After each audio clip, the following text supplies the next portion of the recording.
So hello guys, welcome back to the channel. Today I'm here with Mayank and today we're going to talk about the French culture shocks that we had when we first moved to France. So you've been living in France for 4 years. Wow, okay. Without any further ado, let's get into it. So we're gonna talk about some of the French culture shocks that we had when we first moved to France. Can you introduce yourself? So my name is Mayank. I've been living in Paris for 4 years now. I studied my master's here and now I work here in the city. And I'm also a YouTuber and I make videos about expat life in Paris. So you did your studies here? I did my studies here. Where did you study? I studied at HEC Paris. Okay. Yeah, see, it's like, I don't like to always put that in because it pays out a little elitist. So I'm just like, yeah, I just studied my master's here, you know. I just did my master's here. So if you guys want to know more about studying in France, make sure to check out his videos. So now we're gonna dive into the French culture shocks that we have. All right. Okay, so the first one for me is the amount of homeless people. And I think maybe that's more like a Paris thing. I feel like that's a very Paris thing. However, like it was kind of shocking to me because 10 years ago when I visited Paris for the first time, I feel like the problem wasn't as much as it is right now. Yeah, so it was a bit of a shock. Yeah. But that being said, I think I lived in Los Angeles for half a year and I think the problem over there was way more than it is over here. Really? Because here it's already pretty severe, I would say. Yeah, it is pretty severe here. It was definitely a bit of a shock for me because like coming from India, like there's always like this view that, you know, Western countries are completely perfect. Oh, really? Yeah. You know, there's this view that Western countries are completely perfect. There's not that many problems there. There's no homeless people. You know, everything is great. And then like when you move to France and you see that, sure, there are homeless people on the streets here too. It's a bit of a shock, you know. It's like, you didn't expect that. So what's your vision of Paris in India? Like how people imagine it, or Europe in general? I feel like the vision of Europe in India is that it's really rich. It's really rich. It's really clean. It's really like developed and modern. Okay. But I guess when I actually moved here, I realized that, you know, there's problems everywhere. Everywhere, of course. You know? So the next culture shock, the amount of people who are smoking. Oh my God. Like this was definitely a huge shock for me too. What was weird for me was that you can smoke here anywhere. Like you can smoke in most public places. And I think on the street particularly, it's a bit annoying sometimes when you're like walking behind a person who's smoking. Yeah, that took me some time to get used to. I actually have a neighbor. We have a neighbor and he lives on the first floor. We live in the second one. And basically every time he smokes, we can like smell his cigarettes, even though the window is closed. Yeah, honestly, this happens to my apartment as well. Really? Yeah, very often, like especially in the evening time when I'm at home.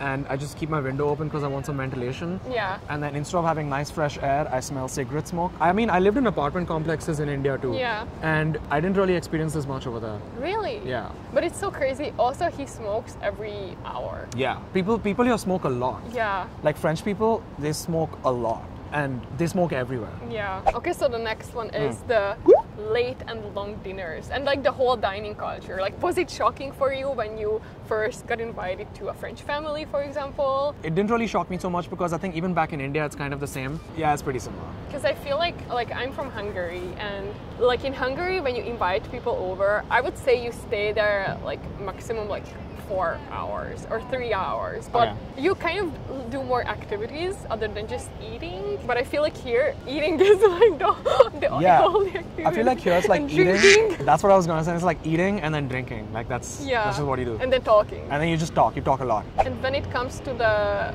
like 2-hour lunch break that you have in France. Oh yeah, in the US, like I remember working there, my lunch breaks were pretty short. It was like 30 to 45 minutes for the most part. Yeah. But over here in France, my lunch break is at least an hour every day. And what do you do when you're like done eating? And yeah, you're done eating in like 30 minutes. Usually you just still continue to sit around and you talk. Okay.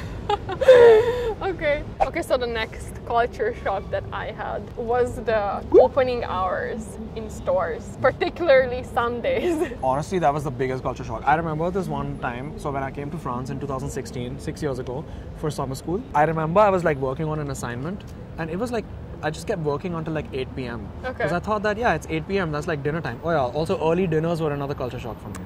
Oh, that's early? Yeah, because for me, like, in India, we eat dinner at like 9. And then over here, everyone eats dinner at like 7, 7:30. So I was like, okay, I kept working until 8, 8:30. I was like, yeah, I'm going to go get dinner after this. I go to the cafeteria and it's closed. And I was like, oh shit. And then when I go to the supermarket near place, it's also closed. I'm like, oh. So what did you eat? Found a vending machine on campus which had like a boxed pasta. Oh no! And when I went to the vending machine, I found like 4 other Indian people there, all with the same issue. Nothing is open. What is this place? But I do think that now things have become a little bit better in Paris. I'm noticing that there's still a lot of, like the supermarket near my place, it's open till 10 every day. Oh, that's cool. Yeah. Next culture shock that I had. But I think this one is more of a Paris thing. What? The dog poop.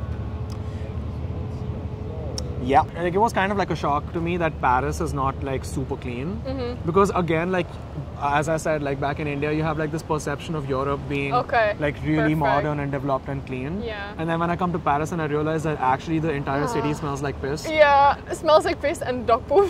Yeah, it smells like piss and dog poo. I think that entire thing was a bit of a shock, like not the dog poo specifically. Okay, have you heard of this thing called the Paris syndrome? No. Okay, so the Paris syndrome is, this happens to a lot of people who are visiting Paris for the first time. Yeah. Whereas like the vision of Paris that people have outside is usually Paris on really nice summer days. But Paris is not that. Yeah. And so a lot of people, like tourists, like when they come to Paris for the first time, they're super disappointed. Okay. And that's Paris syndrome. And apparently it happens to like a lot of Japanese people. Oh, because the poor Japanese people with their clean country.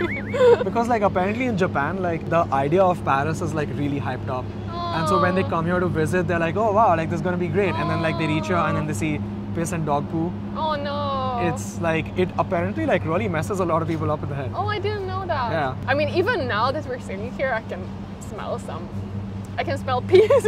Yeah. I don't think it like, it never completely goes away. It never completely goes away. But also in the metro, like the smell. Yeah, but yeah, so the dog poop is just one tip. If you're walking around Paris, definitely make sure to pay attention to where you step. Yeah, you gotta pay attention to where you step, because you might step into dog poo, you might step into... Like vomit and dog poo. Vomit and dog poo. Yeah, another culture shock, which is totally related to this, the public urination. Again, it was a shock for me that a European city would also have the same issue. I guess the difference kind of is that like in India, you have a lot of open space. For people to unlike pee. mud, you know? And so like, it doesn't always stink up the entire place. Oh, yeah. You know, whereas over here, it's kind of like, if you pee on the side of a road and there's no place for the pee to go, yeah, it just stays there. Forever. And it just like stinks up the place. Yeah. I feel like this video is going to be such like a negative video about Paris. We're gonna also talk about more positive culture shocks. I will think about it. There were definitely like many positive culture shocks for me as well. One of them, for example, was this, that how passionate French people are about their own culture and about their language and about their food and just everything French. And I think for me, this was like really positive and kind of inspiring also in a way. They really admire their own culture a lot. And their own language and... Yeah. What another positive culture shock for me in France was also this. In France, it's very common to strike. Yeah. And it's very common to strike, it's really common to debate, right? It's really common to like argue and question things. Yeah. And you know, once I understood it, I realized actually that's a very positive thing. Which is that the reason why there's a lot of strikes happening in France is because it's part of the culture here that every decision that the government makes, for example, it has to be like debated on. Yeah, that's like true. Everyone's viewpoints need to be heard. Yeah. You know, and that's why the government even kind of like, it doesn't discourage striking, to just be able to give people a voice. Yeah. Which I think for me is pretty cool. Yeah. What I've observed about France is like, for everything that we hate about it, there's also a positive effect of that, which we absolutely love. Yeah. And very often we don't really make the connection between the two, you know. Yeah. And similarly when it comes to strikes as well. Similarly, it's like you pay high taxes, Yeah. but there's so many things that you get for your taxes. Yeah. The government pays you money to live, like they pay you money to like help you with your rent. That's the CAF. Or like they give you your salary for 2 years. Yeah. Even if you're a foreigner, like even if you're not a French person, you still get that, which for me is wild. Like no other country I know does that. Was the tax, like how high the taxes are, was that a culture shock for you? No, it was not a culture shock for me, because actually, to be honest, like the tax that I pay is like 30% overall. It's like social contributions plus income tax together is like 30%. That's kind of the same anywhere else. Sure, it's high, you know, and the thing is like, I also know that as you earn more and more, like if you're like a really high income earner, the taxes can be like 40, 45, 50% even, right? That's when it's considered really high. Like for me right now, since I just started my career, my tax is just like 30%. Okay, so the next culture shock is la Bise. La Bise. Is it like, can you explain what it is? La Bise is when you just like touch cheeks. When you meet someone for the first So, time, yeah, of or course. even not no, for it's the not for the first first time. It's like when you meet a friend, you know, or even someone for the first time. It's like you do the Bise, which is like, you know, left, right, It's you're not really kissing them on the cheek. You're just touching cheeks and you're making the kissing sound. Is what I've experienced it as. Some people do an actual like light kiss. Other people just do like an air kiss, just like touching the cheek. I feel like there's different versions of the Bise. And there's also different versions of the Bise depending on like how comfortable you are with the person. And I think for me, like, also, since I'm not used to the Bise, a lot of times when I meet people and they go in to do the Bise, I'm still not used to it. So even after living here for a while. No. I just assume that we're hugging. And so that like I go in for a hug and then they go for the Bise. There's a moment of confusion there. Okay, so the next culture shock is the face gestures. The face gestures of French people and the way they communicate. What have you noticed? Like, what's your...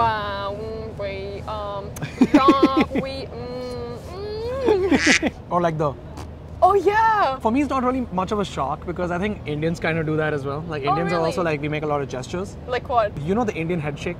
No. It's like it's not a yes, it's not a no, it's like anything goes, yeah, it's fine. But I noticed it for the first time. I was like, why don't they just tell things as it is? Because sometimes they don't say it, but you can see on their face. Kind of like passive aggressive. Yeah, it's kind of passive aggressive. So I just get used to it. So now instead of listening to what they say, I'm just reading their face. And I'm like, okay, so that's not gonna work then. Especially, I think it's a Paris thing too, like a Parisian way of communicating. That they just make a lot of like voices, like a lot of mouth sounds, like they're very expressive. They're very expressive with their face, so I would just say, instead of listening to what they say, look at their face. The last culture shock I had, that's definitely, I think it's a Paris thing, that people don't use umbrellas when it rains. Yeah, I think that's probably because in Paris, I mean, except sometimes like in the summer, usually when it's raining, it's not like a full-blown rain. Yeah, it's usually just like a slight drizzle. Yeah. I find that really annoying. Yeah.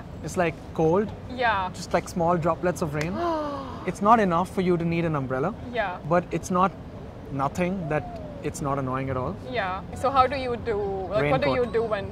Raincoat! You have a raincoat? I have a raincoat. Oh, amazing. My raincoat is honestly my favorite thing. It's like my raincoat just goes on top of whatever I'm wearing. I got this one from Rains. I just like to wear it on top of anything else, and it just makes my clothes waterproof. And so from like September to... Yeah, from like September to like February, I'm like always wearing that raincoat.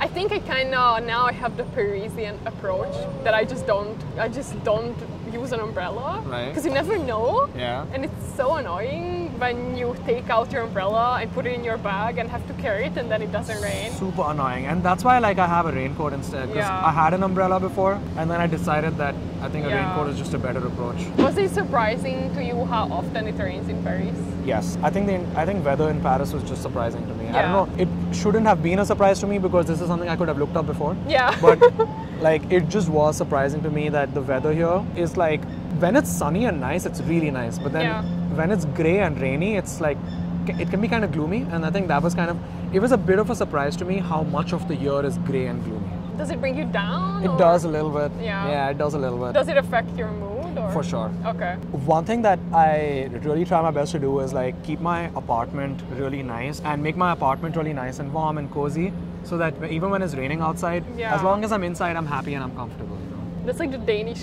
hygge. Hygge, yeah. Okay, I think that's pretty much it. Well, that brings us to the end of the video. Yeah, thank you so much for sharing your culture shocks with me. So if you guys want to know more about life in France and studying in France, make sure to check out his videos and his channel. And if you want to see cool Paris apartment tours. Oh yes, I've been doing a bunch of those. That's so cool. In fact, I think by the time this video comes out, I'm not sure, when are you going to publish this video? I think in 2 weeks. Yeah, I think by the time this video comes out, I would have uploaded like another apartment video. Oh, cool. So yeah, you guys should go check that one out. Yeah, and thank you so much for being here. And thank you for watching this video. And see you guys next week. Bye. Wait, I want to say something. I'm just going to wait for this. How crazy is that every time there's a boat, there's people screaming? Yeah. They're always screaming. They're always screaming, and like if you wave, they wave back. Do you know? There's like so many people waving. Oh my god, they're so happy. So yeah. Whoa. Okay, let's do it. Let's do it. Yeah. What are we doing? Oh, wait, sorry. Yes, we're going. Today I'm here with Mayank and we're going to talk about the French culture shock. Blah. We're going to